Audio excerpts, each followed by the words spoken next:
भैया राम से श्रुत कीर्ति कह रही है राम जी से कि भैया मुझे केवल आपने जो वन में कपड़े पहने थे, वल्कल वस्त्र, वो वन के कपड़े मुझे दे दीजिए।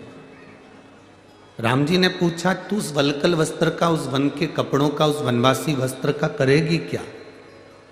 श्रुत कीर्ति कहती है जो राम अवध के राजा बनने वाले थे, समय के चक्र ने घुमाकर उनको 14 वर्ष के लिए वन भेज दिया है। घड़ी बांधना अपने हाथ में है, पर घड़ी का समय अपने हाथ में नहीं है। अच्छा और बुरा समय उस काल अधिपति महाकाल के हाथ में। ये अपने हाथ में नहीं है, ये अपने हाथ के अंतर्गत नहीं है।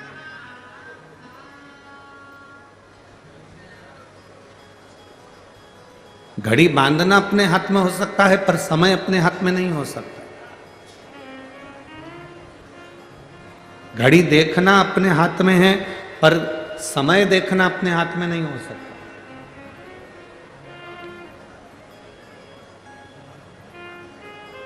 दुनिया का कितने से भी बड़े से बड़ा विद्वान व्यक्ति क्यों ना हो, बड़े से बड़ा ज्ञानी व्यक्ति क्यों ना हो, बड़े से बड़ा चतुर व्यक्ति क्यों ना हो, कितना बड़ा भी ज्योतिष आचार्य क्यों ना हो, कितना बड़ा भी विद्वान व्यक्ति क्यों ना हो, कितना बड़ा भी विद्वान क्यों ना हो, वो घड़ी देख सकता है, पत्रिका देख सकता है, नक्षत्र देख सकता है, पल देख सकता है, फेस रीडिंग कर सकता है, हस्त रीडिंग कर सकता है, वो सारी रीडिंग कर सकता है, पर वो आने वाले समय की गणना नहीं कर सकता कि आने वाला समय कैसा होगा। किसको मालूम है? किसको पता है? 40 गांव वालों ने भी कभी नहीं सोचा होगा कि यह कथा 40 गांव में हो जाएगी। कभी सोचा था तुम लोगों ने? जितने लोग 40 गांव के बैठे हैं, कभी विचार करना। टीवी पर सुन रहे थे कि बॉम्बे में कथा है, रोज प्रचार हो रहा था कि मुंबई में कथा है, हर पल सोशल मीडिया पर चल रहा था कि बॉम्बे में कथा है, लिस्ट में चल रहा था कि बॉम्बे में कथा है, पर कब कथा उधर से पलट कर इधर आ गई। इस समय चक्र को जानना सबसे कठिन काम है। लिखा कुछ भी हो, कुछ भी हो। श्रुत कीर्ति जी कह रही हैं कि भैया बस मेरी एक अभिलाषा है, एक मन की तमन्ना है कि आप जो वल्कल वस्त्र पहने थे, आपने जो वल्कल वस्त्र धारण करे थे, आपने जो वस्त्र पहने थे, वो वस्त्र आप मुझे दे दीजिए। क्योंकि समय का कोई भरोसा नहीं, समय का कोई ठिकाना नहीं है, समय का कोई भरोसा नहीं है कि कब अच्छे जीवन को चलते चलते व्यक्ति की जिंदगी में कब दुख आ जाए, कब तकलीफ आ जाए, इसका कोई ठिकाना नहीं।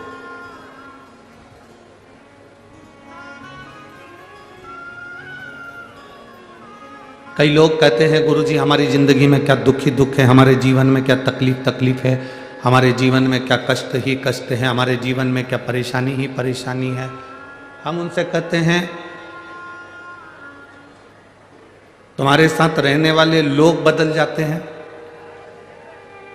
तुम्हारे दोस्त बदल जाते हैं, रोज भोजन करते हो तो सब्जी बदल जाती है, रोज महीने 2 महीने में तुम्हारे कपड़े बदल जाते हैं, 6-8 महीने में, साल भर में तुम्हारा जूता चप्पल बदल जाता है, 2-3 दिन में तुम्हारा फैशन बदल जाता है। बोलो सही है कि गलत है? जब कपड़े बदल सकते हैं, दोस्त बदल सकते हैं, हमारा फैशन बदल सकता है, हमारे चप्पल जूते बदल सकते हैं, पादुका बदल सकती है, तो इतना विश्वास मानकर चलना कि तुम्हारी जिंदगी में अगर दुख का समय चल रहा है तो वो भी एक दिन बदलेगा जरूर और सुख का समय आएगा जरूर। ऐसा नहीं कि दुख का समय बदलेगा, दुख का समय समाप्त नहीं होगा, तकलीफ का समय समाप्त नहीं होगा, कष्ट का समय समाप्त नहीं होगा। अच्छा समय आएगा, और थोड़ा सा इंतजार हमको करना पड़ेगा।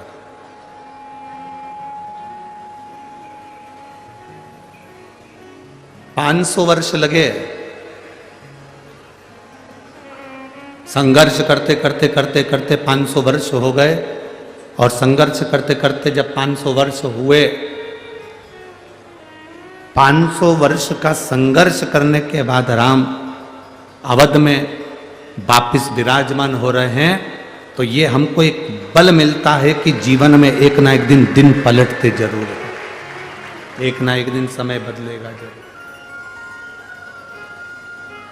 निश्चित है बदलेगा।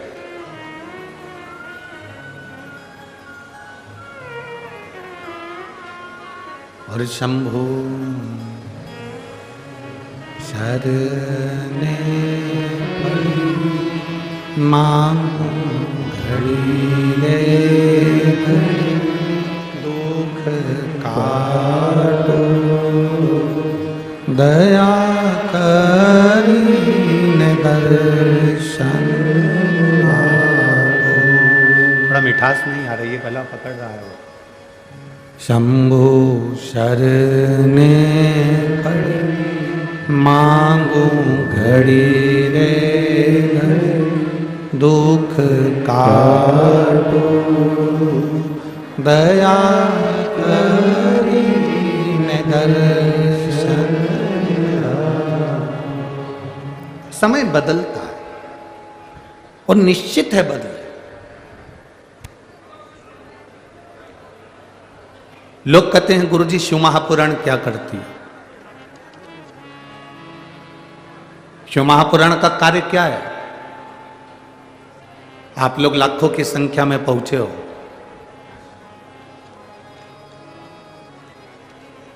माननीय सांसद महोदय जी ने, श्री उन्मेष जी पाटिल जी,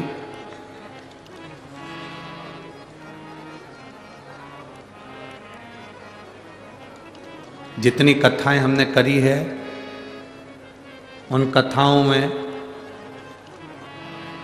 जलगांव में जो कथा हुई, उस कथा से भी बड़ा दुगना पंडाल यहाँ 40 गांव में लगाया, पर भक्तों का सैलाब है,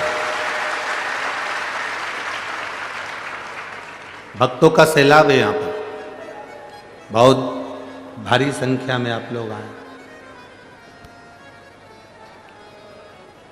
हम तो सोचे थे कि कई लोगों को तो सूचना ही नहीं मिली होगी कि 40 गांव में कथा है, तो हम आशीष से बोले थे कि 40 गांव में कथा है, कई लोगों को तो सूचना ही नहीं पहुंचेगी, सूचना ही नहीं मिलेगी।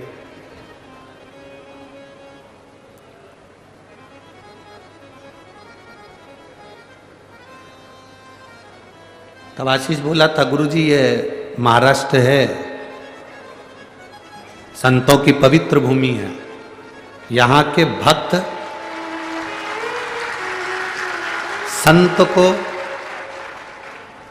परमात्मा को, भगवान को ढूंढ ही लेते हैं। पूरे भारत में जितने ज्योतिर्लिंग कहीं पर नहीं है, उतने ज्योतिर्लिंग महाराष्ट्र की पवित्र भूमि पर है। तो ये तो शिव की उदारता है, भगवान शंकर की करुणा है।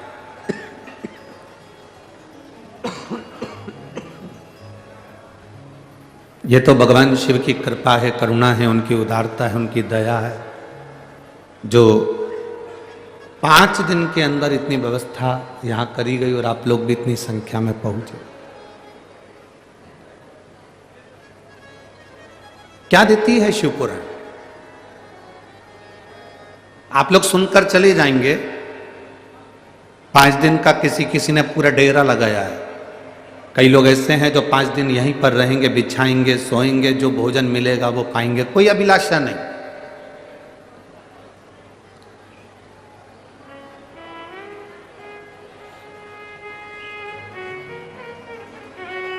कोई कांच लेकर, कंगा लेकर कोई नहीं आया, सब भगवान की कथा सुनने के लिए आए हैं और दिल से सुनना है। और हमने पहले भी कथाओं में कहा है, आज फिर कहते हैं, कथा के पंडाल में 5 दिन 7 दिन की जो शिव महापुराण की कथा होती है, उसमें जो लोग कथा के पंडाल में डेरा लगा कर बैठते हैं, वो केवल कथा के पंडाल में नहीं बैठते। ये कथा का पंडाल नहीं है। भारत की भूमि की जितनी पवित्र नदियां हैं, जितने पवित्र तालाब हैं, जितने पवित्र सरोवर हैं, जितने ज्योतिर्लिंग हैं, जितने तीर्थ हैं, भारत की भूमि के जितने ज्योतिर्लिंग, जितने तीर्थ, जितनी नदी, जितने तालाब, जितने सरोवर हैं, ये सारे के सारे भारत की भूमि के सारे नदी, तालाब, सरोवर, तीर्थ सब 5 दिन के लिए 40 गांव के इस पवित्र प्रांगण में आकर विराजमान हो जाते हैं।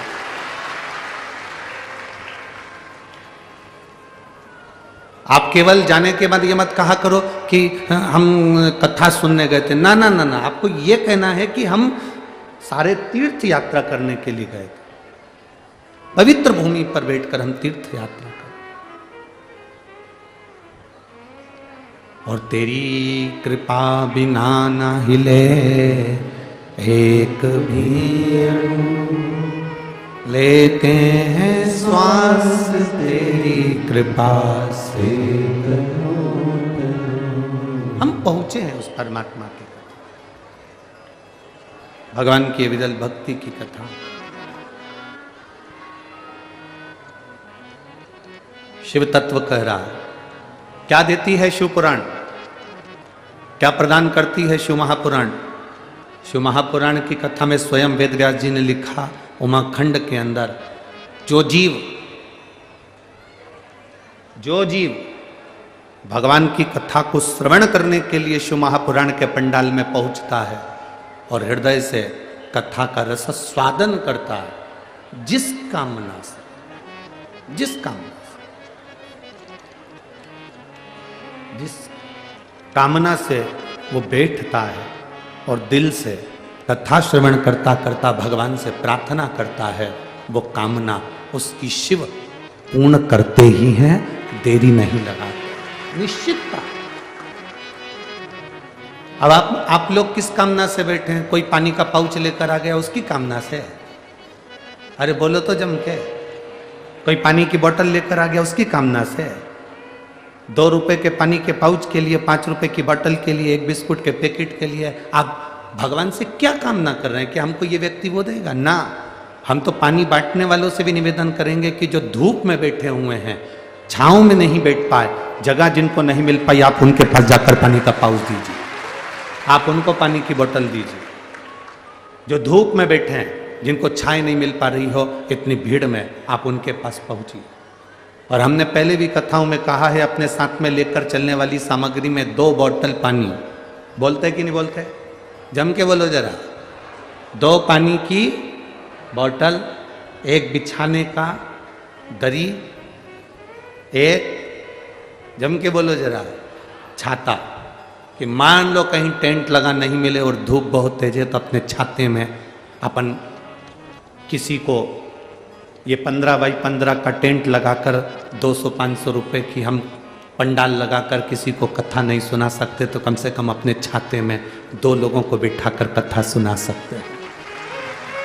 हम बड़ा भंडारा नहीं कर सकते, तो अपने पानी की बोतल में से थोड़ा सा पानी किसी को पिला सकते हैं। अपनी व्यवस्था खुद लेकर चलो। हम थोड़ी सी आस किसी से ना लगाएं, क्योंकि हम भगवान शिव की कथा सुनने बैठे, हम उससे आस लगाकर बैठे। हम जितनी देर कथा में बैठे उतनी देर हमें उस परमात्मा से आस लगाकर बैठना। शिव महापुराण की कथा तो यहां तक कहती है कि मंदिर में भी जाओ, शंकर के मंदिर में भी दर्शन करने जाओ भगवान शिव के, और तुम्हारे पास में पर्स नहीं है, तुम्हारी जेब में पैसा नहीं है, तो पड़ोसन से मांग कर चढ़ाना मत। आरती में भी 1 रुपया पड़ोसन से मांग कर मत चढ़ाओ।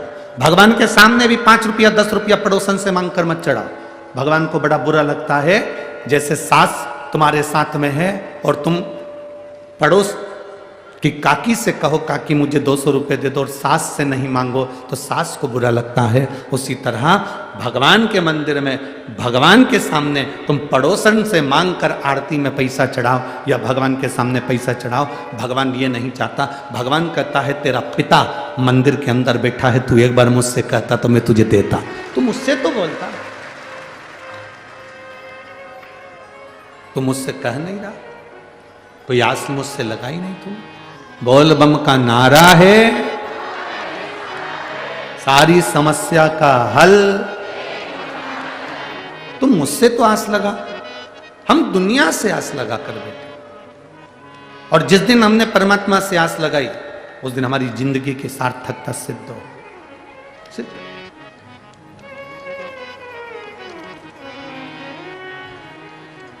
दिल से सुनो। थोड़ी फाइल मोटी होगी, कष्ट ज्यादा होंगे, तकलीफें होंगी, थोड़ा समय लग सकता है कष्ट को मिटाने में। पर अगर आपने एक लोटा जल देवाधिदेव महादेव को चढ़ाना प्रारंभ करा है तो वो जल खाली नहीं जा सकता, वो जल खाली नहीं जाएगा।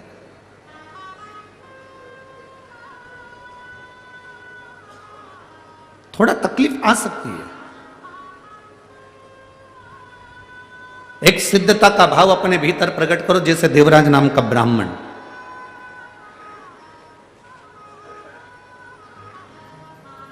चोर है, धन नहीं है, पैसा नहीं है, चोरी का धन लेकर आया है और वो धन लेकर शिव जी के मंदिर में पहुंच जाता है। इसको भी नहीं मालूम कि मेरी माता शंकर के मंदिर में एक लोटा जल चढ़ाती रहे। आप में से कई माताएं ऐसी बैठी हैं, आप में से कई भाई ऐसे बैठे हैं कि घर के लोगों को भी मालूम नहीं पड़ने देती कि किसको साड़ी दिला देती है, कौन बहन बेटी को पाँव की पायल दिला देती है, किसको पानी पिला देती है, किसको भोजन करा देती है, भूखे को अन्न का दान दे देती है, पर किसी को मालूम नहीं पड़ने देती। आप में से कई माताएं ऐसी बैठी हैं, आप में से कई भाई लोग ऐसे बैठे हैं कि किसी को नहीं मालूम पड़ने देते कि कब कौन सा पुण्य कर कर चले जाते।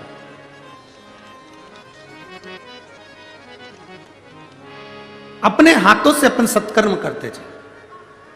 कौन देख रहा है हमें उससे मतलब नहीं, कौन हमको देखा उससे मतलब नहीं, कौन ने हमको पूछा उससे हमें मतलब नहीं, कौन हमको चाहा उससे हमें मतलब नहीं।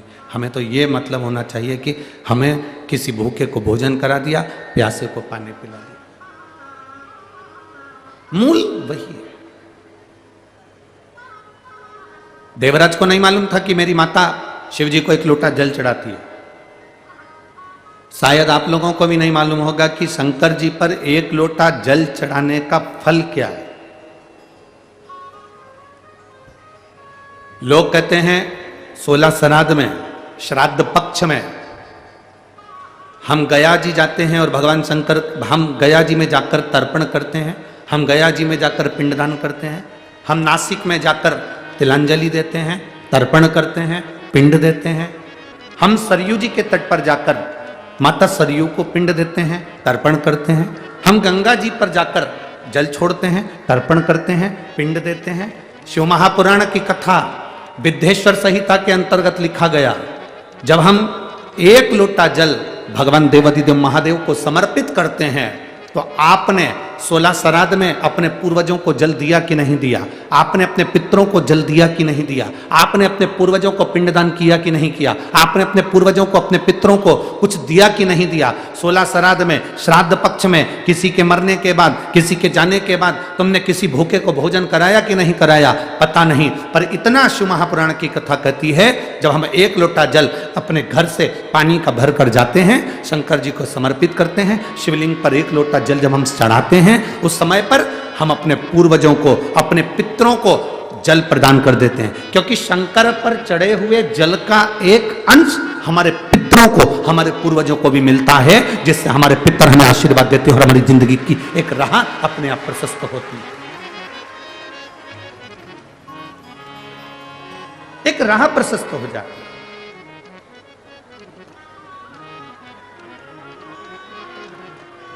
हम वो जल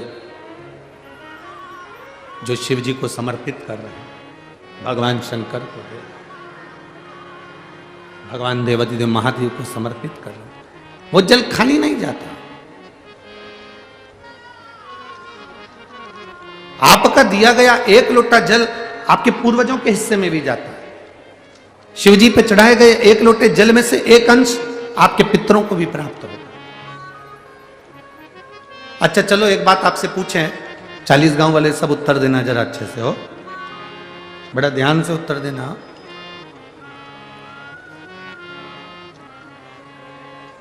बहुत सावधानी से।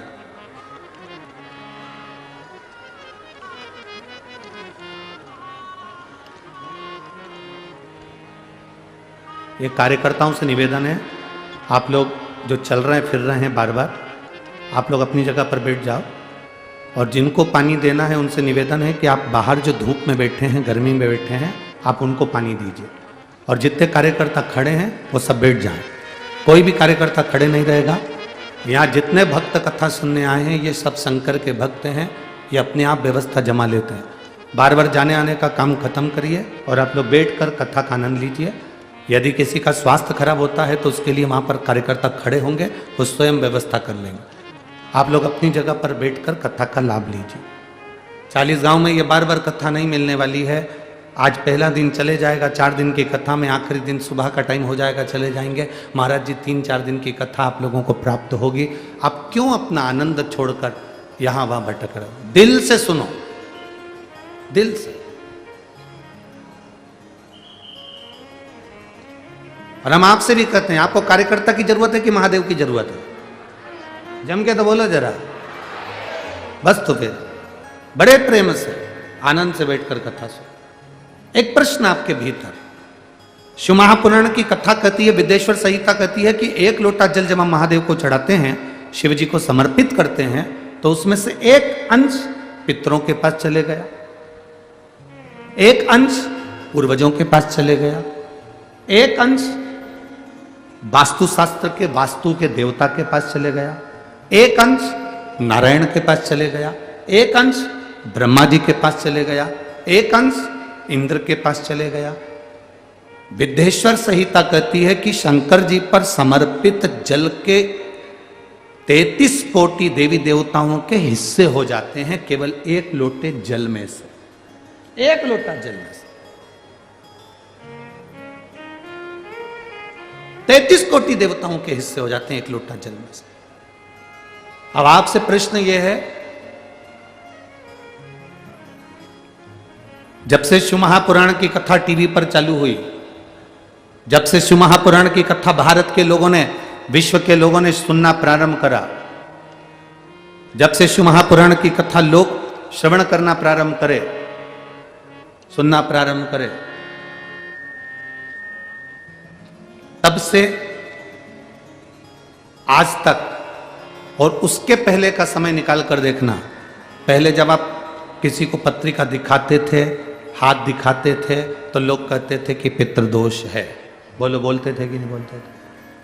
लोग कहते थे वास्तु दोष है, लोग कहते थे काल सर्प दोष है, इसका पूजन कराओ, पितृदोष का पूजन कराओ, काल सर्प दोष का पूजन कराओ, वास्तु दोष को सही कराओ। जब से शंकर को तुमने 1 लोटा जल चढ़ाना प्रारंभ करा और दुनिया के लोगों ने शिव को मानना प्रारंभ करा, उसके बाद तुमने बहुत कम मात्रा में सुना होगा कि कोई कहता होगा कि पितृदोष है, कि वास्तु दोष है, कि काल सर्प दोष है। क्योंकि सारी समस्या का हल 1 लोटा जल। जब हम शिव जी को जल चढ़ाते हैं तो हमारा पितृदोष, हमारा वास्तु दोष, हमारा काल सर्प दोष, ये सब अपने आप धीरे धीरे धीरे धीरे समाप्त हो जाता है, अपने आप।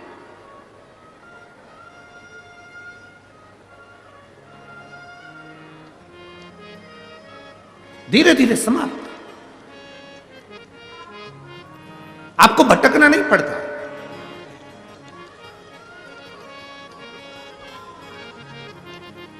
एक पत्र है, देखिए।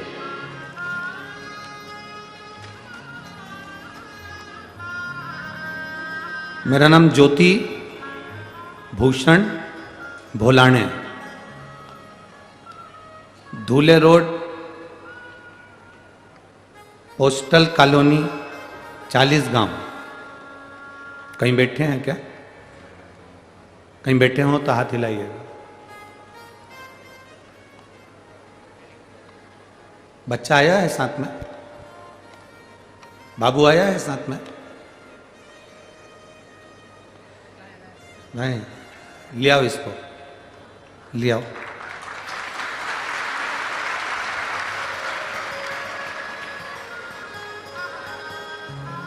गुरुजी, मेरा नाम ज्योति भूषण भोलाने, धूले रोड, पोस्टल कॉलोनी, 40 गांव।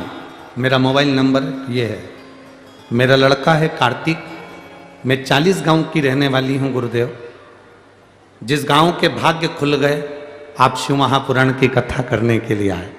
गुरुदेव, मैं इस 40 गांव की रहने वाली हूँ। मेरा बेटा कार्तिक 4 साल का है। 2021 में जनवरी को उसकी तबीयत अचानक खराब हो गई, और तबीयत खराब हो गई। हम उसे छत्रपति संभाजी नगर के हॉस्पिटल में लेकर गए।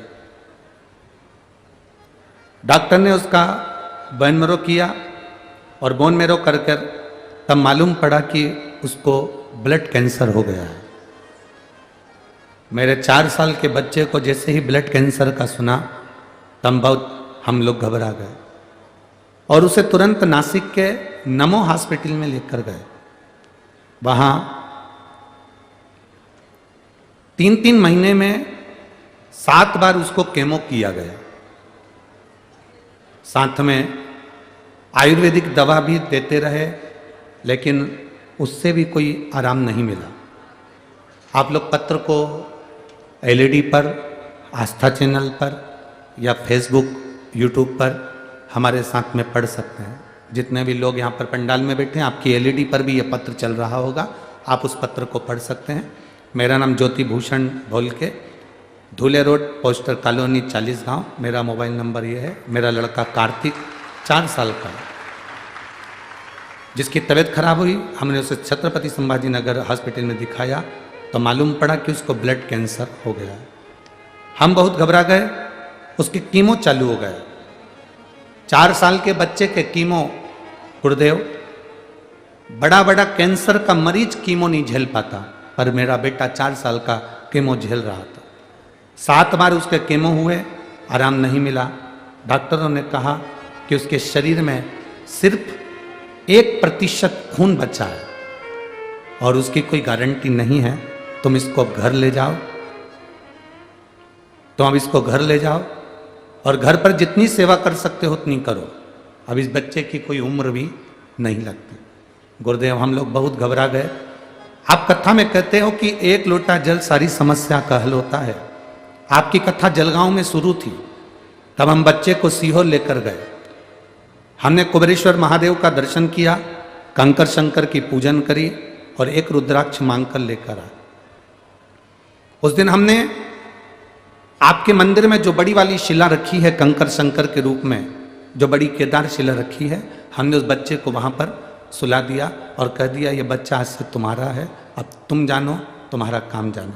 क्योंकि मेरे डॉक्टरों ने मना कर दिया है कि इसको घर ले जाओ, इसकी उम्र कम है, 1% खून बचा है, बाकी का पूरा खून इसका ब्लड कैंसर में केच हो गया और बेकार हो गया है, ये प्राण छोड़ देगा। हमने बच्चे को शिव जी को समर्पित करा गुरुदेव। अब हम जो रुद्राक्ष लेकर आए, उस रुद्राक्ष को पानी में गलाना, उसका आचमन कराना, बाबा शंकर का स्मरण करना। मैं बाबा का क्या गुणगान करूं गुरुदेव। मैंने दूसरी जांच जब बच्चे की कराना प्रारंभ करा तो धीरे धीरे मेरे बच्चे के शरीर में रक्त बनना प्रारंभ हुआ और कैंसर समाप्ति पर आया। मैं बाबा के चरणों को प्रणाम करने के लिए आती हूँ कि मेरे बच्चे की तबीयत अब ठीक है, और मैं माननीय खासदार उन्मेष जी भैया साहिब पाटिल को एवं सो संपदा ताई का आभार मानती हूँ जिन्होंने ये कथा में यहाँ कराई।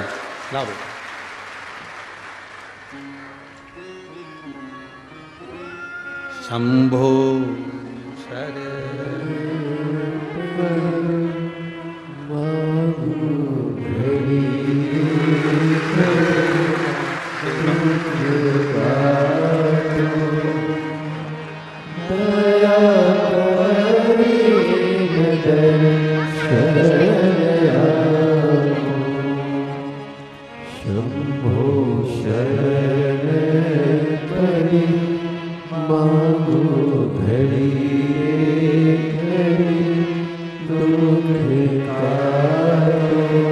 शिव कृपा और तेरी कृपा बिना वो कृपा करता है। आप एक लोटा जल जरूर चढ़ा रहे हो, पर वो एक लोटा जल का थोड़ा थोड़ा अंश सब जगह जा रहा है और उसका फल हमें मिल रहा है। अरे लुटा दिया भंडार काशी वाले, कर दिया मारा काशी वाले। ये प्रभु कृपा से क्या देती है शिव पुराण। उस बहन ने लिखा,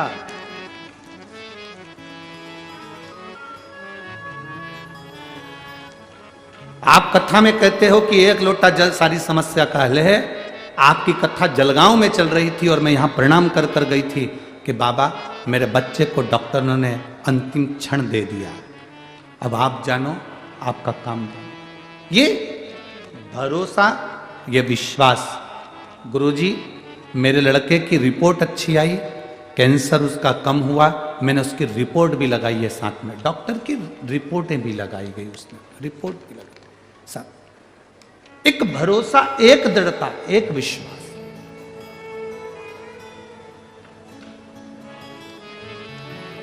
और जब तक भरोसा दृढ़ नहीं होता तब तक परमात्मा को मिलन नहीं हो पाता।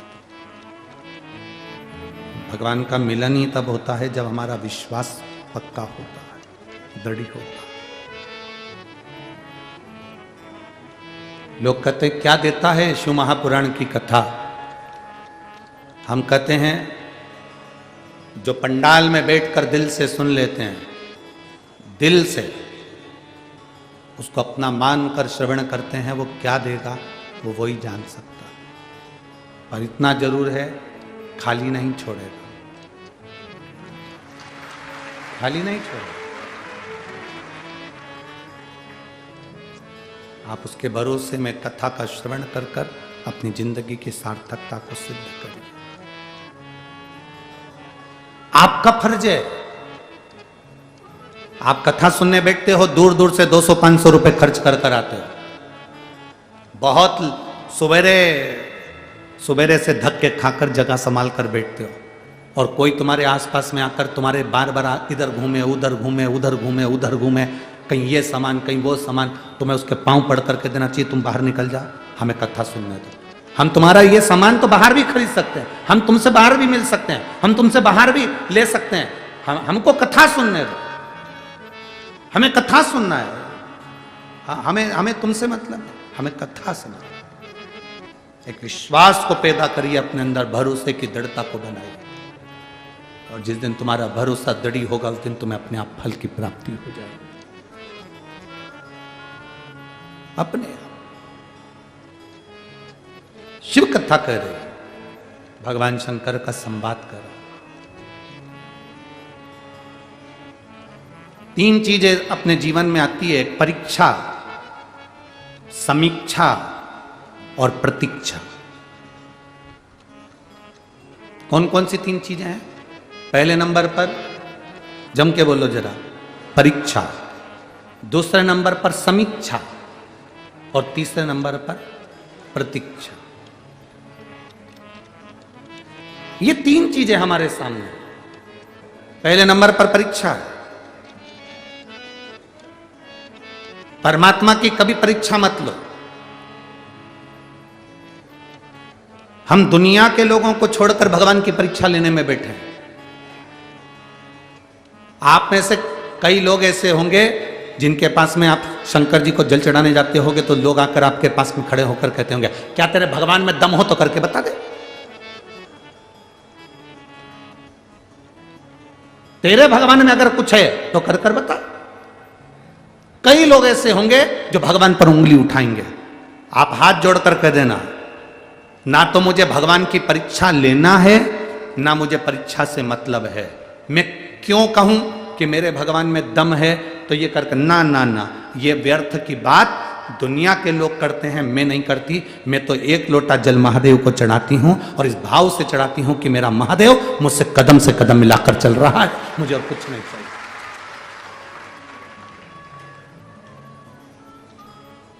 कई लोग मिलेंगे आप जब शिव जी के मंदिर पे जाना चालू करोगे, शंकर जी को एक लोटा जल चढ़ाना प्रारंभ करोगे, शंकर जी का गुणगान गाना चालू करोगे, श्री शिवाय नमस्तुभ्यम बोलना चालू करोगे, शंकर के मंदिर में जाकर झाड़ू लगाना प्रारंभ करोगे, सफाई करना प्रारंभ करोगे, तो कई लोग मिलेंगे।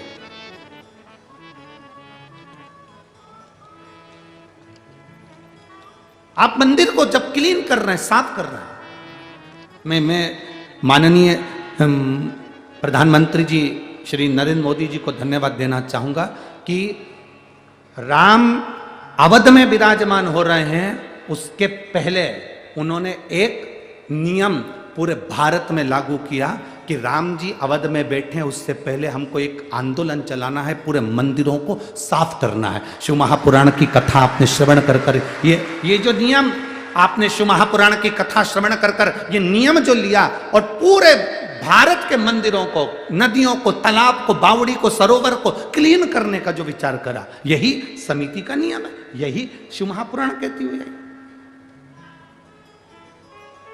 ये निर्माल्य विसर्जन के रथ क्यों चला रहे हैं? सब दूर कचरे के रथ चलते हैं, परंतु विठलेश सेवा समिति आपसे बार बार कहती है, कुबेरेश्वर धाम से बार बार कहा जाता है, शिव महापुराण में बार बार कहा जाता है, निर्माल्य विसर्जन के रथ भगवान के मंदिर के निर्माल्य को इकट्ठित करके उसकी खाद बनाओ, पेड़ पौधे में डालो, नदियों को स्वच्छ रखो, सरोवर स्वच्छ रखो, तालाब स्वच्छ रखो, मंदिर स्वच्छ रखो। साधुता है आपको इस चीज की। परीक्षा नहीं लेना हमें भगवान की। कोई तुमसे कहते तेरा भगवान ये कर सकता है, हमें परीक्षा नहीं लेना। हम हमारे भगवान को हम क्यों परीक्षा में लागे, हमें नहीं लेना। दूसरे नंबर पर है समीक्षा। हमें अपने भगवान की तुलना किसी से नहीं करनी। हमें अपने भगवान की तुलना किसी से नहीं करनी। आप अपने लड़के से, आप अपनी बेटी से, आप अपने मुलगा से, आप अपनी मुलगी से, आप अपने बेटे से, आप अपनी बेटी से दूसरे की तुलना मत करो। उसके लड़के को देख ले उसने ऐसा कर दिया, उसके बेटी को देख ले उसने ऐसा कर दिया। नहीं, हमें अपने बेटा बेटी को ऐसा बनाना है कि दुनिया हमारे बेटा बेटी से प्रेरणा लेके उसके बेटा बेटी को देखो उसने ऐसा कर दिया। हमारे बच्चों से प्रेरणा दूसरे ले।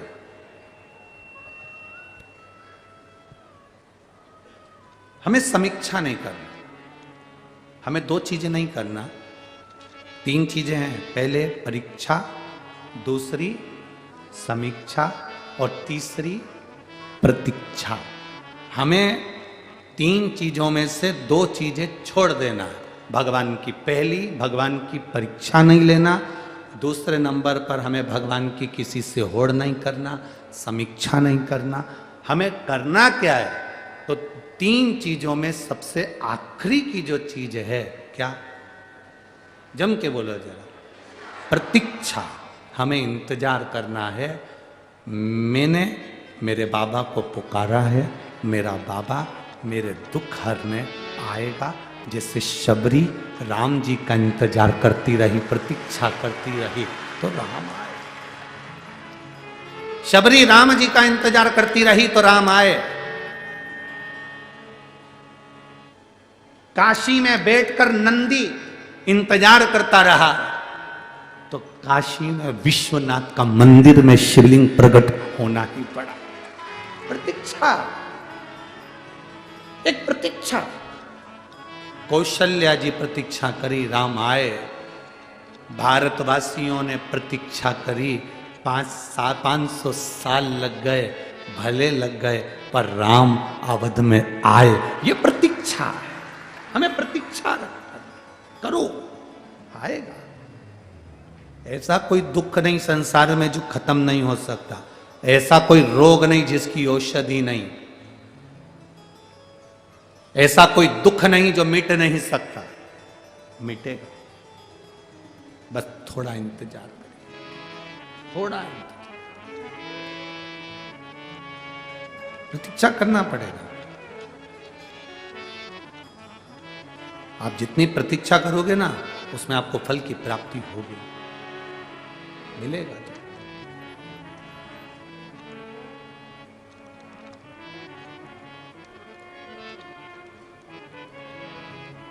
वो मिलेगा जो, बिना प्रतीक्षा के हो ही नहीं सकता। थोड़ा इंतजार।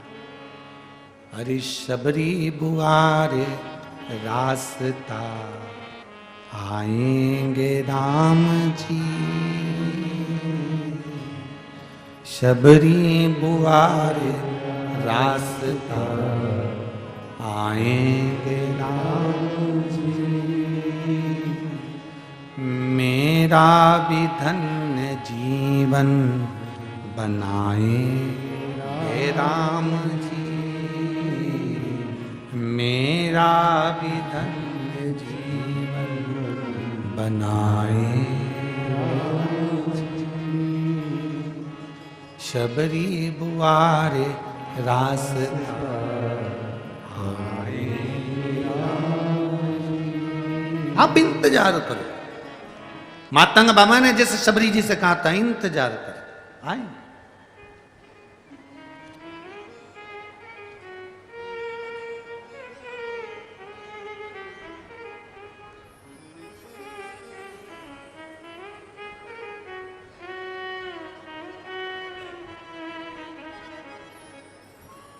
वो इंतजार करोगे मिलेगा जो।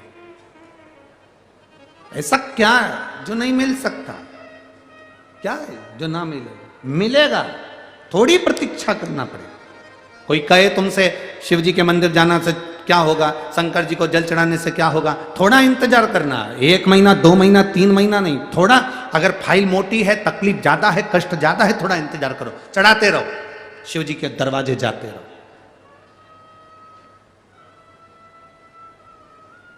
आपसे एक बात पूछें, आपके घर में पत्थर लगा होगा, उस पत्थर पर कोई दाग लग गया, उस दाग को साफ करना है तो 1 दिन में साफ नहीं हो रहा, या तुमने बार्निश से कोई पेंटिंग कर दी, बार्निश से पत्थर के ऊपर, वो छूटी नहीं रही, तो तुम क्या करती हो, उसमें थोड़ा सा घासलेट का तेल डालकर, तारपीन का तेल डालकर छुड़ा, नहीं छूटता, सर्फ डालकर छुड़ाती, सर्फ से भी नहीं छूटता, फिर क्या करती हो, कोई नींबू का रस डालकर छुड़ाती, फिर भी नहीं छूटा, फिर कुछ डाला, फिर कहा अब 2-4 दिन के बाद में फिर घिसूंगी, फिर 2-4 दिन के बाद फिर घसने बैठी, फिर घसा, फिर नहीं छूटा, फिर 2-4 दिन के बाद घसा, रोज घस रही है, रोज उसे घिस रही है, रोज साफ कर रही है। तो ईमानदारी से बोलो, एक दिन वो साफ होगा कि नहीं होगा? अरे बोलो तो जम के, होगा ना। जब तुम रोज घिसोगे तो वो साफ होगा। उसी तरह तुम्हारा दुख बहुत बड़ा है, तुम रोज रोज 1 लोटा जल महादेव को चढ़ाओगे तो वो दुख साफ जरूर होगा। बोल बम का नारा है, इतना धीमा बोलोगे तो कल्याण तुम्हारा है। थोड़ा दमदारी से बोलो, बोल बम का नारा है, सारी समस्या का हल, आपका दुख कटेगा जरूर। थोड़ा समय लगेगा, थोड़ा सा। गाड़ी चलाना आती है आप लोगों को? किस किस को आती है जरा हाथ उठाओ, जिसको आती है हाथ उठाओ जरा। आती है सबको? हाँ ठीक है। अच्छा ड्राइवर कौन सा है?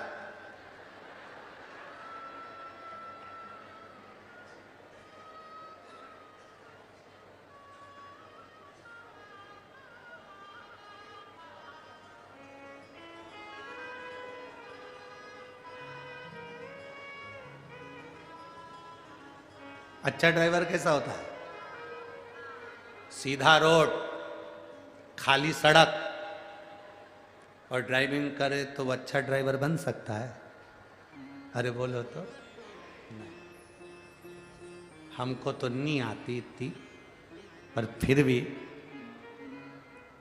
खाली सड़क, खाली रोड, सीधा रोड और गाड़ी चलाने वाला चला रहा है तो वो अच्छा ड्राइवर बन सकता है? नहीं। अच्छा ड्राइवर कौन बनेगा कि सड़क भरी हो, टर्न भी बहुत सारे हों, मोड़ भी हो, स्पीड ब्रेकर भी हो, खड्डे भी हो और रोड पर पब्लिक भी हो, और फिर गाड़ी चला, चारों तरफ से फंसा हुआ है और गाड़ी slow slow slow slow slow slow आराम से टर्न में इधर उधर बचाते हुए, खाली रोड पर, खाली सड़क पर, सीधी रोड पर तो कोई भी गाड़ी चला सकता है। सही ड्राइवर वो है जो भीड़ में से, टर्न पर, मोड़ पर, तकलीफों में से, जो भीड़ में से अपनी गाड़ी को निकाल कर ले जाए, वो सही ड्राइवर है। उसी तरह जिंदगी में और ड्राइविंग में, ये दोनों में एक जैसा काम है। सीधी सीधी रोड पर जिंदगी चले वो एक अलग बात है, पर सबसे आगे कौन पहुंचता है, अच्छा ड्राइवर कौन बनता है, जो जिंदगी में कितनी भी तकलीफ आए और उस तकलीफ को झेलता हुआ आगे बढ़ता चले जाए, वो सबसे जोरदार ड्राइवर बन सकता है, वो सबसे श्रेष्ठ बन सकता है। चले जाओ। अब ऐसा खाली रास्ते में तो कोई भी, ये अब ये पंडाल देखो, पंडाल के बीच में ये खाली रास्ता है, बीच में ये खाली रास्ता, इसमें से तो कोई भी चल ले। अब तुम ये इतनी पब्लिक बैठी, इसके बीच में चल के बता, दो चार तो नोच ही देंगे। चल के बता, चल लेते हैं।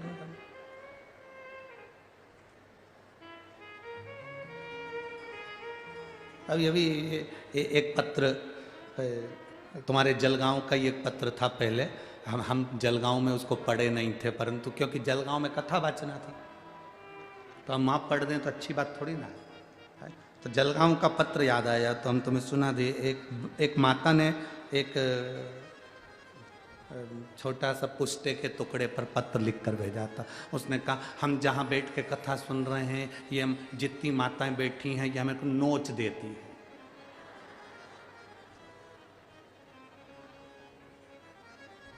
नोच देती। अब उसमें उसका मोबाइल नंबर भी लिखा था।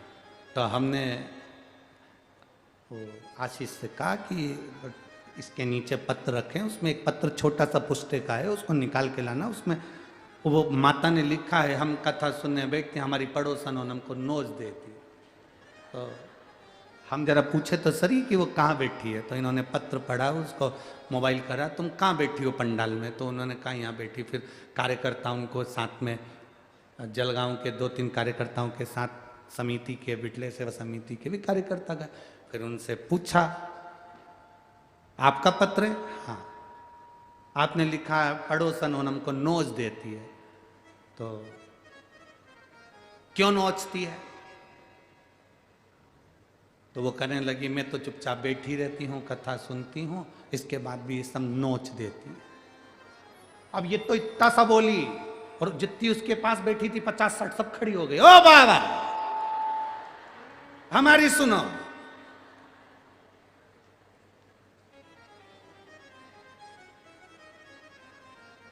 क्या हुआ? इसकी आदत सबसे बुरी है। क्या बुरी है? कथा सवेरे 9 बजे से लेकर यहीं बैठी रहेगी, बैठी रहेगी, बैठी रहेगी, बैठी रहेगी, कुछ नहीं खाएगी। और जैसे ही कथा चालू होगी 2 बजे, और ये अपना डब्बा खोल के सब पूरा पसारा फैला के बैठ जाए। और बेचारी बाइयों आए ना, बेचारी बाइयों कथा सुनने, एक को नहीं बैठने दे, सब पसारा सब दूर फैला ले, किसी को नहीं बैठने दे। और हम कहे थोड़ा सा खसका ले, इनको बैठ जाने दे, बेचारी कथा सुनने आई, इनको बैठ जाने दे, कथा सुनने नहीं बैठने दो। और झगड़ा करे। अब बताओ क्या करें? अब इतनी पब्लिक में मारे कूटे तो नहीं, फिर एक ही काम करे ना, अब करे सो क्या करे।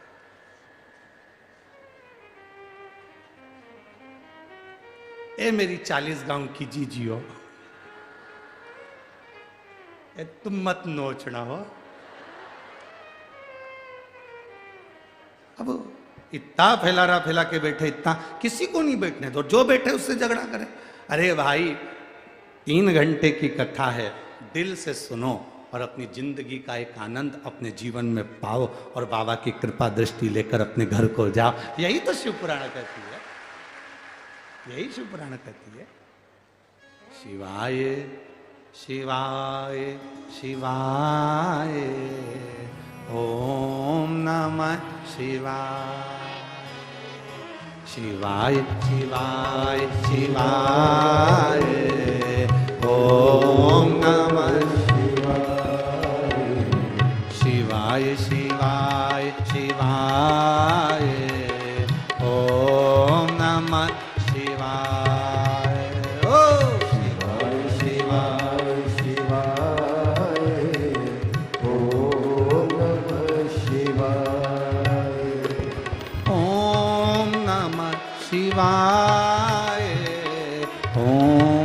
नमः शिवाय। ओम नमः शिवाय। ओम नमः पीछे वाले भी ओम नमः शिवाय। ओम नमः शिवाय। ओम नमः शिवाय। शंभो। ओम नमः शिवाय। ओ शिवाय शिवाय शिवाय। ओम नमः शिवाय। हे शिवाय शिवाय शिवाय। ओम नमः शिवाय। ओ शिवाय शिवाय शिवाय। ओम नमः शिवाय। ओ शिवाय शिवाय शिवाय। ओम नमः शिवाय। ओम नमः शिवाय। ओम नमः शिवाय। ओम नमः शिवाय। शंभो। ओम नमः शिवाय। ओम नमः शिवाय। ओम नमः शिवाय। ओम नमः शिवाय। ओम नमः शिवाय। शिवाय शिवाय शिवाय। ओम नमः शिवाय। ओ शिवाय शिवाय शिवाय। ओम नमः शिवाय।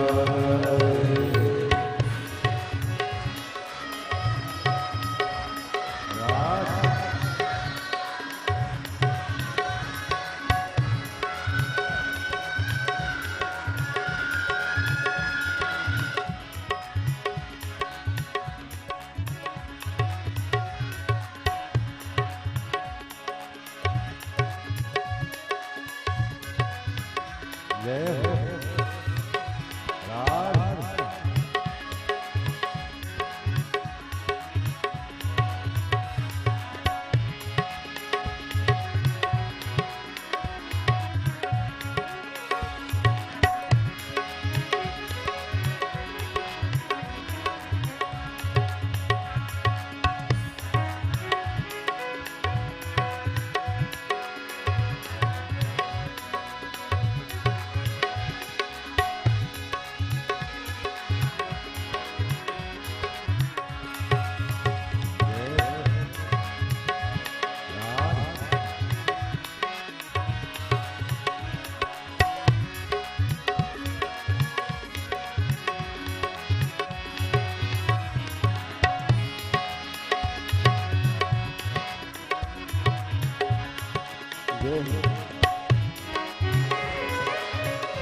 हो राधे।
मेरे भोले बाबा के हाथों में डमरू, मेरे भोले बाबा के हाथों में डमरू, ओ मेरे भोले बाबा के हाथों में डमरू, मेरे भोले बाबा के हाथों में डमरू।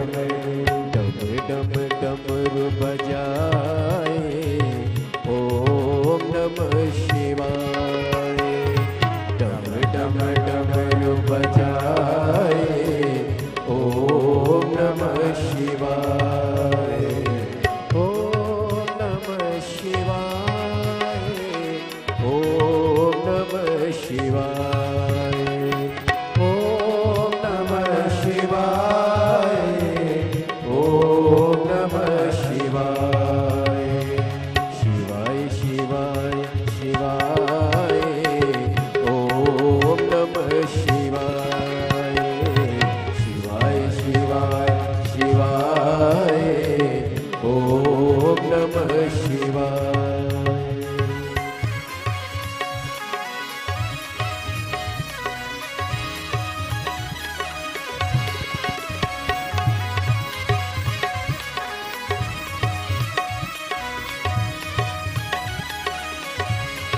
शंभू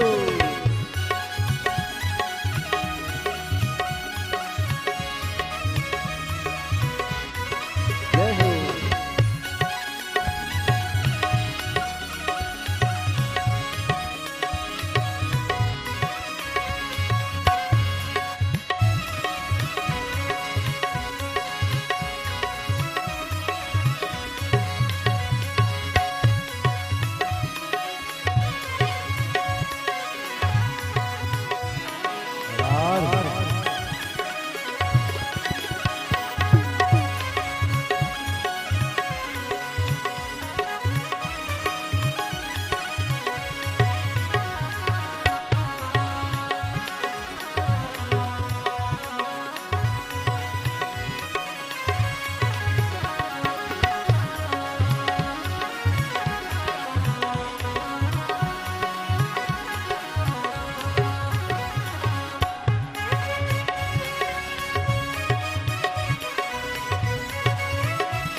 शीश भोले के गंगा विराजे, शीश भोले के गंगा विराजे, ओ शीश भोले के गंगा विराजे, शीश भोले के गंगा विराजे।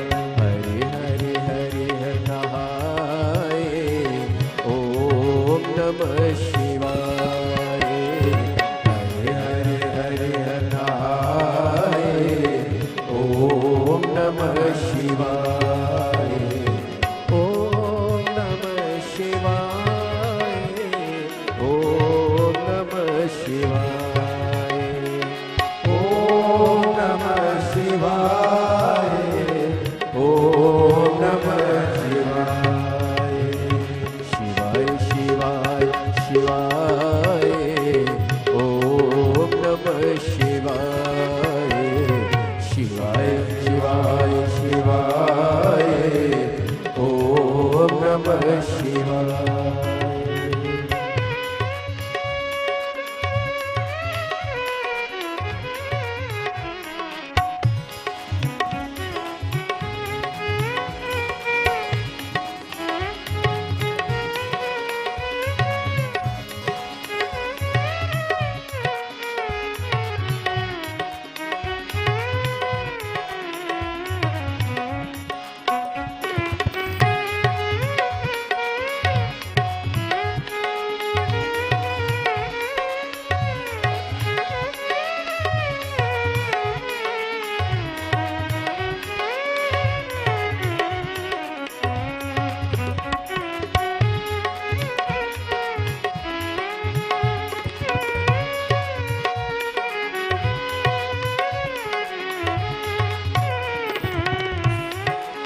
शिवाय शिवाय ओम नमः शिवाय।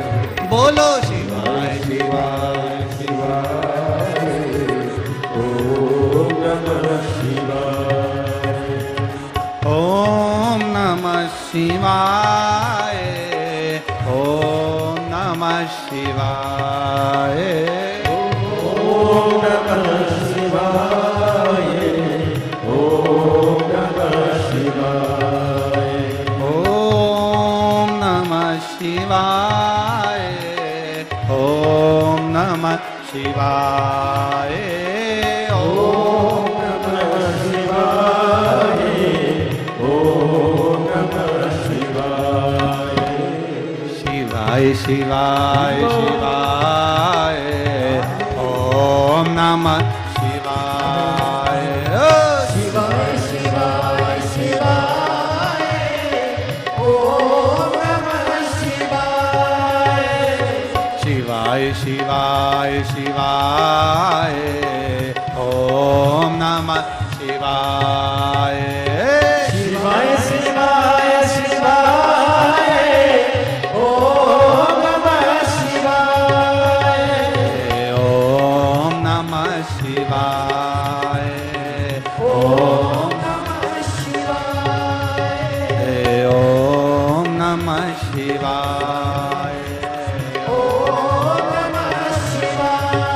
हर महादेव।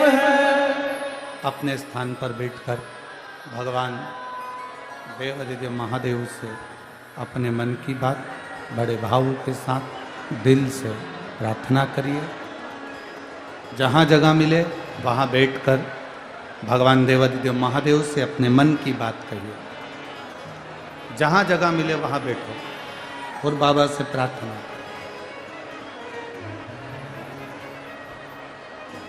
कार्यकर्ता भी जहाँ खड़े हैं वहीं बैठकर बाबा से विनती करेंगे।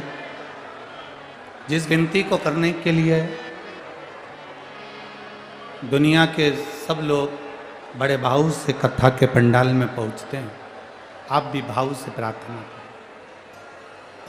जितने लोग आस्था चैनल पर कथा सुन रहे हैं वो आस्था चैनल पर, जो मोबाइल पर कथा सुन रहे हैं वो मोबाइल पर अपने मन की बात बाबा से दिल से कहेंगे, प्रार्थना करेंगे, भाव से विनय करें। जिसको आता है वो साथ में बोलेगा, उच्च स्वर में, यहाँ तक आवाज पहुँचे आपकी, आप बाबा से प्रार्थना करिए।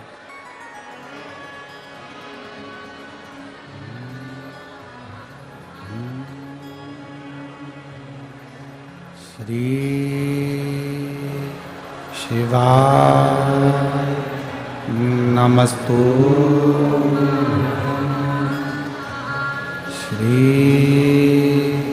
शिवाय नमस्तु। श्री शिवाय नमस्तु।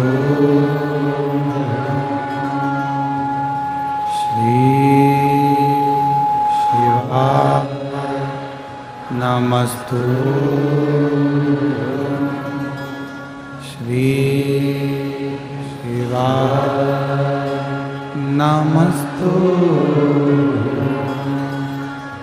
भोला सब दुख काटो, ओम भोला सब दुख काटो। शिव शंकर जपो तेरी माला, भोले बाबा जपो तेरी माला। भोला सब दुख काटो, ओ भोला सब दुख काटो। वेश है मंगल मंगलकारी, वेश है मंगल मंगलकारी। शमशान वासी शमशान वासी ओ सब दुख काटो ओ सब दुख काटो।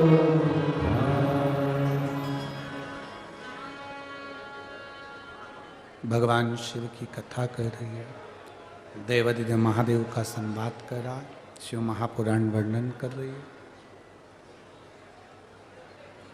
देवराज को नहीं मालूम कि उनकी माता भगवान शिव को एक लोटा जल समर्पित करती है। आपको भले ज्ञात हो ना हो कि शिव जी को चढ़ाया गया जल हमें तब तब प्राप्त हो,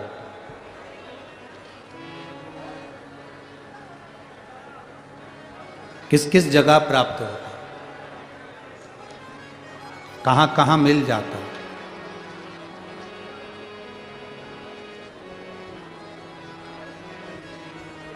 रामायण पढ़ी आप लोगों ने?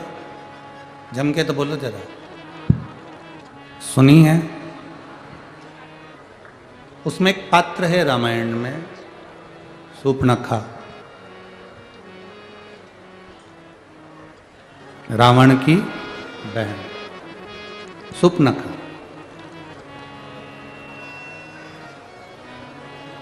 रामायण के अंदर जितने पात्र हैं, रामचरितमानस में जितने पात्र हैं, सारे पात्र शिव के उपासक हैं। रावण को देख लो, वो भी शिव का उपासक है। मंदोदरी को देखो तो वो भी शंकर का उपासक है, भगवान शिव का उपासक है। दशरथ जी को देखो तो वो भी शंकर के उपासक हैं। राजा जनक जी को देखो तो वो भी शिव जी के उपासक हैं, भगवान शंकर के।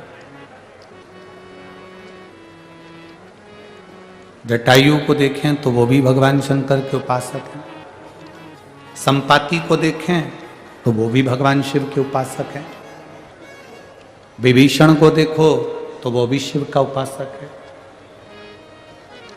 विभीषण की धर्म पत्नी शर्मा को देखो तो वो भी शिव के उपासक है। रामायण में जितने पात्र,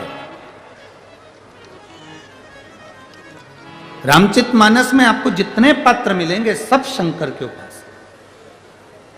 उसी में एक पात्र है शूर्पणखा। कौन थी है?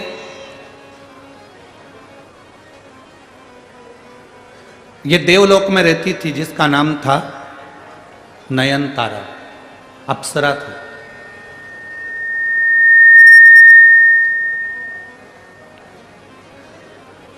और देवलोक की अप्सरा बड़ी बड़ी सुंदर थी, बड़ी विद्वान थी, बड़ी ज्ञानवान थी, बड़ी चतुर थी, बड़ी विद्वत,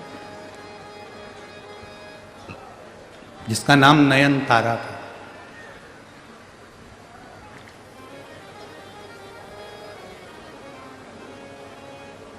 भगवान विष्णु स्फाटिक के सुंदर पुखराज के शिवलिंग का पूजन करते थे। लक्ष्मी जी स्वर्ण और हीरे से जड़े हुए शिवलिंग का पूजन करती थी। ब्रह्मा जी सुंदर चंदन से बने हुए शिवलिंग का पूजन करते थे।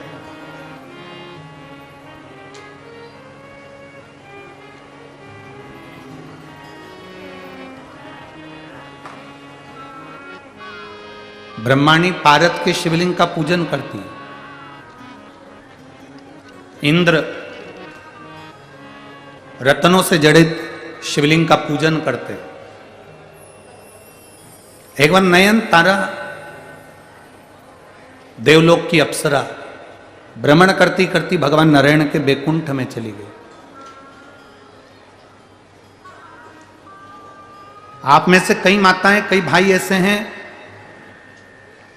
जिन्होंने कभी पंडाल में बैठकर कथा नहीं सुनी परंतु अपने 40 गांव में कथा हो रही तो उन्होंने कहा चलो सुनेंगे तो सुनेंगे, नहीं तो देख के तो आए जरा कि कथा कैसी चल रही है। देख के आए, पहुंच जाए, वहां तक पहुंचे तो वहां तक देखें तो चलकर कि आखिर कथा क्या है, क्यों इतने सारे लोग कथा में आते हैं, लाखों भक्त यहाँ कथा में पहुंचते हैं, आखिर शिव पुराण में है क्या। कई लोगों के मन में एक प्रश्न हो जाता है कि आखिर देखकर तो आए, आखिर शिव पुराण में ऐसा है क्या।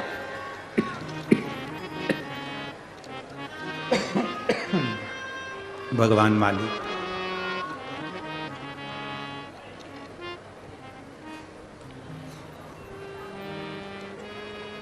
आखिर शिव महापुराण में ऐसा है क्या। देखे तो नयनतारा अप्सरा है और उसके मन में यह प्रसंग जाग गया कि मैं एक बार बैकुंठ का दर्शन कर कर आऊं। बैकुंठ पहुंच गई, इंद्रलोक, इंद्रदेव के सामने नृत्य करने वाली अप्सरा आज बैकुंठ में पहुंची तो लक्ष्मी जी उस समय पूजन में लगी हुई थी। बहुत सावधानी से कथा में ध्यान देना। भूलवश भी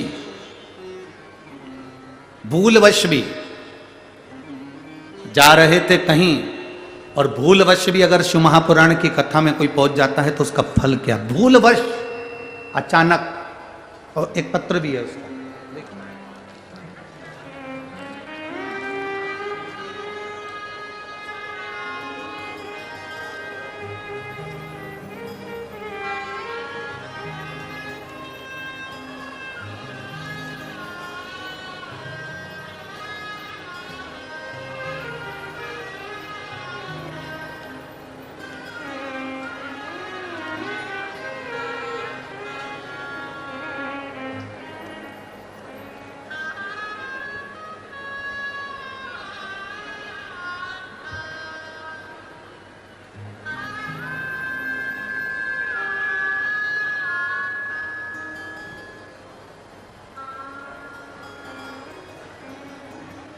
मेरा नाम सुनीता अभय चंद्र चंद्रात्रय, मैं पांचोरा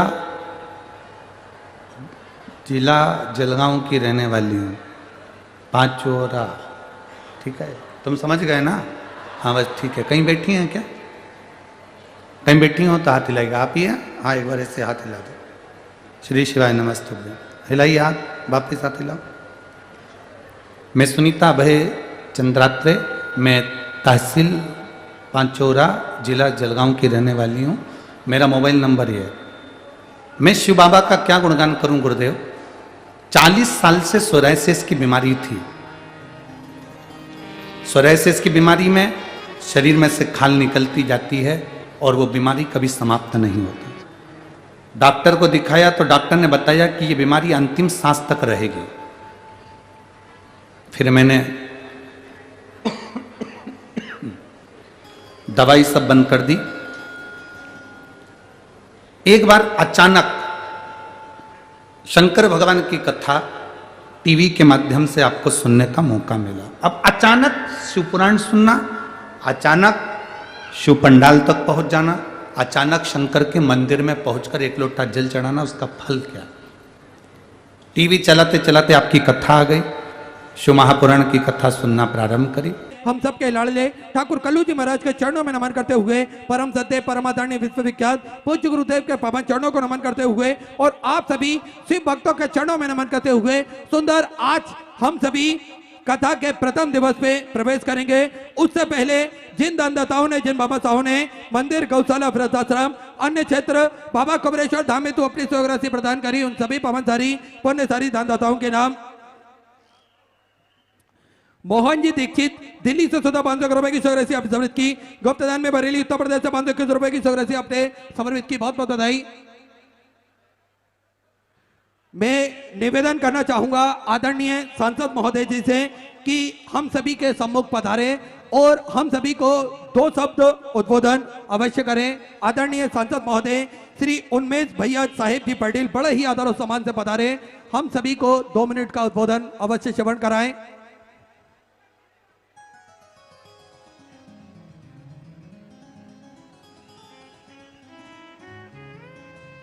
श्री शिवाय नमस्तुभ्यम। सगळ्यांनी बोला श्री शिवाय नमस्तुभ्यम. आज आपल्या खानदेशाच्या कानाच्या चाळीसगावच्या या नगरीमध्ये ज्या रामायण रचनाकार वाल्मिकी ऋषींच्या पदस्पर्शाने पावन झालेल्या आपल्या चाळीसगावमध्ये जगाला शून्याचा ठेवा देणाऱ्या भास्कराचार्यांच्या आपल्या भूमीमध्ये आज भावना आणि भक्तीचा एक जागतिक कीर्तिमान होतोय.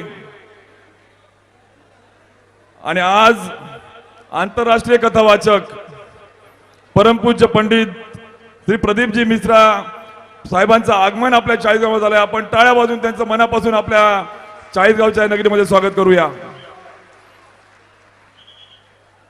खरं तर आपल्या सगळ्यांच्या भक्तीच्या, आपल्या सगळ्यांच्या शक्तीचा, अंतर्मनाची इच्छा होती की महाराज आपल्या चाळीसगावात आले पाहिजे, गुरुजी आपल्या चाळीसगावात आले पाहिजे. आणि म्हणून मला असं वाटतं की आज हा योग त्या ठिकाणी होतोय. म्हणून आपल्याला अंतःकरणापासून धन्यवाद देतो की आपण अंतःकरणापासून भक्ती, शक्ती, अपेक्षा, इच्छा प्रकट केली.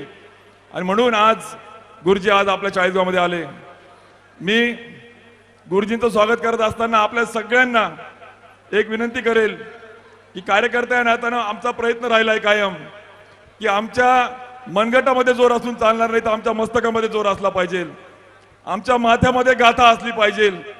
आणि म्हणून हा प्रामाणिक प्रयत्न एक कार्यकर्ता, एक सेवक, एक साहेब महाराजांचा भक्त या नात्यानं या आपल्या प्रभू श्रीरामाच्या या आगमनात प्रित्यर्थ महाशिवपुराण कथेचं आपण आयोजन केलंय. मला तुमचे चेहरे सांगतायत की दादा आता स्वागत झालं, आता आम्हाला बाबाजींचे शब्द ऐकायचे, तुम्ही सगळे आतुर आहात. त्यामुळे बाबाजींच्या आणि तुमच्यामध्ये जास्त वेळ मी न घेता आपल्या सगळ्यांचं अंतःकरणापासून स्वागत करतो.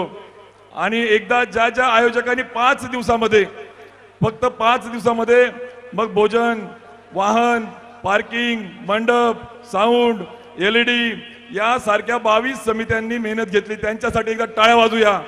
5 दिवसापासून रात्रंदिवस मेहनत घेत त्या समितीच्या सगळ्या सदस्यांनी, सेवेकरांनी मेहनत घेतली. त्यामुळे ज्ञात अज्ञात या सगळ्या सेवेकरांचं, या सगळ्या कार्यकर्त्यांचं मी अंतःकरणापासून आपल्या सगळ्यांच्या वतीने त्यांना धन्यवाद देतो.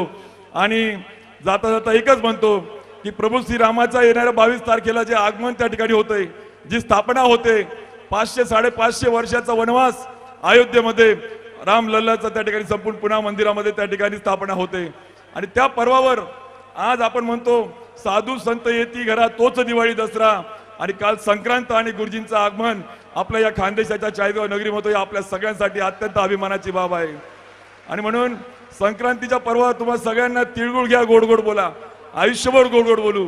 हा माझा परिवार आहे गुरुजी, हा माझा परिवार आहे. आणि या परिवाराला मी विश्वास देतो की राजकारणाच्या पलीकडे राजकारण नाही. आज इथे देव, देश, धर्म, संस्कृती, आमची तरुण पिढी यांच्या माध्यमामध्ये गाथा आणि त्या ठिकाणी आमचं राष्ट्र पुढे गेलं पाहिजे, याच हेतूने आपण अहोरात्र काम करूया. आणि म्हणून आमच्या नरेंद्र मोदी साहेबांनी सांगितलं की प्रभू श्रीरामाच्या मंदिराच्या या पुनर्स्थापनेच्या निमित्तानं आपल्याला काही चांगला कार्यक्रम अध्यात्माचा घडून आणता येईल का, हा योग आज त्या ठिकाणी आला आहे. म्हणून जास्त वेळ न घेता मी पुन्हा आपल्या सगळ्यांना अंतःकरणापासून धन्यवाद देत एकदा गुरुजींसाठी जोरदार टाळ्या वाजवून त्यांचं आपण स्वागत करूया.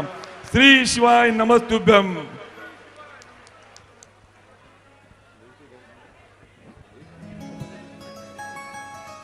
मैं आदरणीय भाभी जी श्रीमती संपदा जी उमेश जी पटेल जी से निवेदन करूंगा 1 मिनट का उद्बोधन हम सभी को सबमिट कराएं. आदरणीय गुरुजी को मेरा सादर प्रणाम. गुरुजी, हमारी मातृशक्ति आपका तहे दिल से स्वागत करती है और इतनी प्रतीक्षा कर रहे थे.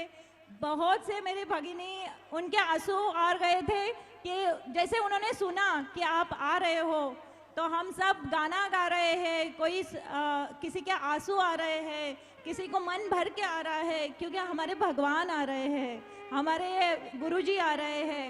और चालीसगांव की पावन भूमि में आपका गुरुजी बहुत बहुत स्वागत है.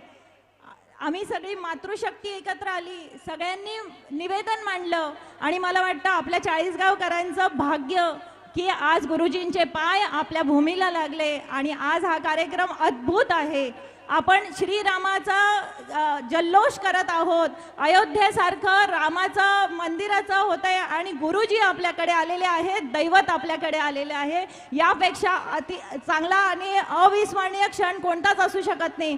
आजपर्यंत अनेक कार्यक्रम आपण सगळ्यांनी सोबत घेतले, पण हे अद्भुत आहे, चमत्कार आहे, सगळ्यांसाठी आहे. आणि म्हणून गुरुजींना आमचा सादर प्रणाम आहे. आज मला वाटतं 5 दिवसामध्ये जेव्हा गुरुजींनी सांगितलं की हम आ रहे हैं, तर सगळ्यांनी सांगितलं की एवढ्या मोठ्या संख्येने आपण सगळ्यांनी म्हटलं की आम्ही येतो मदतीला, आम्ही येतो मदतीला, आपण करूया. आणि 5 दिवसामध्ये होणारी ही कथा मला वाटतं तो पण एक प्रकारचा विश्वविक्रमच आहे. आणि मातृशक्ती, नारी शक्ती, आमचे बंधुवर्ग या मातृशक्तीच्या मागे उभे राहिले. आणि मला वाटतं सामान्यातल्या सामान्य घरातल्या तरुणाला तुम्ही नेता केलं, लोकप्रतिनिधी केलं. लोकप्रतिनिधी कशासाठी? मनातल्या भावना समजण्यासाठी. आणि म्हणून ते भजन जे चालू आहे की राम आएंगे, राम आएंगे, राम आ गए, राम आ गए, मेरी झोपड़ी के भाग खुल गए, राम आ गए. मी मनापासून आपण सगळ्यांचं मनापासून स्वागत करते. आणि त्या गाण्यात म्हटल्याप्रमाणे खरंच आपले लोकप्रतिनिधी पण कधीही स्वार्थ त्यांचा नव्हता, त्यांना फक्त देण्याची इच्छा आहे. आणि म्हणून माझ्या विनंतीला, आपल्या सगळ्यांच्या विनंतीला मान देऊन त्यांनी हे केलं. आणि मला वाटतं असा लोकप्रतिनिधी जर आपल्याला खरंच झोपडीमध्ये राहायला तयार आहे, पण कार्यक्रम जर करायचा असेल, मनातल्या इच्छा पूर्ण करायच्या असतील, स्वप्न पूर्ण करायचे असेल, संकल्प पूर्ण करायचे असेल, तर मागे हटणार नाही. आणि म्हणून साधू संत येती घरा, तोची दिवाळी, दसरा, 100 दिवाळी आज आपण साजरे करत आहोत. असं चमत्कारिक अद्भुत असा कार्यक्रम आपल्याला लाभला. मी सगळ्यांना मनापासून वंदन करते. गुरुजी आणि त्यांच्यासोबत आलेल्या सगळ्यांचं मी अभिवादन करते. धन्यवाद. हर हर महादेव. श्री शिवाय नमस्तुभ्यम, श्री शिवाय नमस्तुभ्यम. जोरदार ताली बजाकर स्वागत करें आदरणीय उन्मेष जी, भैया साहिब जी पाटिल जी का, और श्रीमती संपदा उन्मेष जी पाटिल का बड़ा ही सुंदर उद्बोधन हम सभी को श्रवण कराया. और सुंदर आज कथा के प्रथम दिवस में हम सभी प्रवेश करेंगे.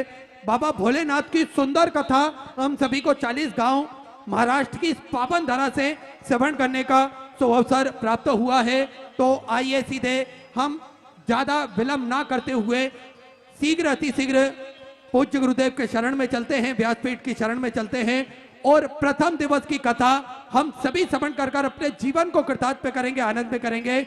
इसी बीच जिन दानदाताओं को, जिन भामाशाहों को मंदिर, गौशाला, वृद्धाश्रम, अन्य क्षेत्र बाबा कुमरेश्वर धाम हेतु अपनी स्वराशि समर्पित करनी है, वे टीवी स्क्रीन पर श्री विठले सेवा समिति का जो 2 अकाउंट नंबर चल रहा है, एक्सिस बैंक का और सेंट्रल बैंक ऑफ इंडिया का, दोनों में से किसी में भी अपनी स्वराशि आप जमा कर अपना नाम व्हाट्सएप पर भेज सकते हैं. और जो भक्त 40 गांव की इस पावन धारा से अपनी स्वराशि समर्पित करना चाहते हैं, वे कथा पंडाल के ठीक सामने श्री विठले सेवा समिति का जो दान कार्यालय लगा हुआ है, उस दान कार्यालय में अपनी स्वराशि जमा कर रसीद अवश्य प्राप्त करें. आइए सीधे व्यासपीठ की चरण में चलते हैं. पूज्य गुरुदेव के सानिध्य में सुंदर हम सभी आज प्रथम दिवस की कथा श्रवण करेंगे. जय जय श्री राधे, हर हर महादेव, श्री शिवाय नमस्तुभ्यं.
गिरिराज धरणकी श्री वल्लभा देश की श्री गोसाई जी परम दयाल की जय हो। श्री सुंदर श्री अम्मा की जय हो। श्री वल्लभाधीश की जय हो। गोसाई जी परम दयाल की जय हो। श्याम सुंदर श्री अम्मा महारानी की जय हो। काशी विश्वनाथ भगवान की जय हो। गौरा महारानी की जय हो। श्री गणेश जी महाराज की जय हो। गणपति सरकार की जय हो। कुबेरेश्वर महादेव की जय हो। महाकालेश्वर भगवान की जय हो। ओंकारेश्वर भगवान की जय हो। संत सद्गुरुदेव गौ माता की जय हो। चिंता संतानतार यत्पदानुदेवा श्रीमन्तनीचार्याणां प्रणमामि मुहुः। यदनुवृतो जन्तुः सर्वदुःखाति गो भवित्तमां सर्वदा वन्दे श्रीमद्वल्लभनन्दनम्। अज्ञानतिमिरागास्य ज्ञानञ्जनशलाकया चक्षुरुन्मीलितेन तस्मै श्रीगुरुवे